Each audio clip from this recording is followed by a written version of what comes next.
O'zbek deganda bir qo'rqoq odamlar tushunadigan bo'lib qoldi. Men ko'p joyda aytaman.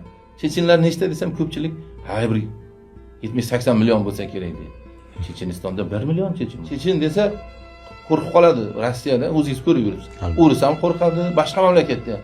Chechen deganda o'sha yovqir yigitlarni tushunadi-da, o'zbek deganda igni qisilgan qo'rqoq odamlarni tushunadigan bo'lib qoldi. 70-80 ta odam tursa, bitta formali odam kelsa, u ichki ishlar bo'lish shart emas, bir o'chiruvchi bo'lsa ham-da, endi bojxonachi bo'lsa ham formalikni ko'rsa 80 kishining orqasiga o'tib ketib, bunday qilib turadi-da o'zbek. Nimaga?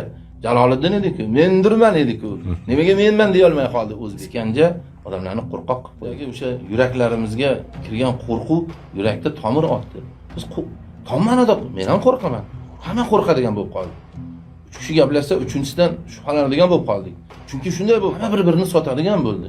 Birlashmaydigan. Ha, birlashmaydigan. Bu meni juda katta dardim. O'zbek birlashmaydi. Qarang, o'sha Moskvada yurgan ikkita chechenga teginib ko'ring. Yoki boshqa millatga teginib ko'ring, gruzinga teginib ko'ring. Hatto tojiklarga ham-ki. Tojiklar ham bizdan ko'ra birdamroq. Bitta o'zbek o'rislar yoki boshqalar qiymalasa, qolgan nima ishni turadi?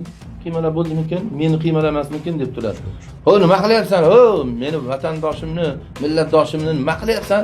demaydi. Qo'rquv yuraklarga singdirildi. Qo'rquv saltanati bo'ldi O'zbekiston.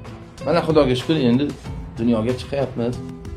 Hamma yoq yaxshi bo'lyapti. Endi nima o'sha deyishimizga yana 30 yil kerak bo'ladi. Yani qo'rqoqlikdan voz kechmaslik qiyin bo'lsa kerak. O'tish davri deb ko'p aytadi-yu, o'tish davri nima degani? Davr o'tmaydi, biz o'tib ketishimiz kerak-da.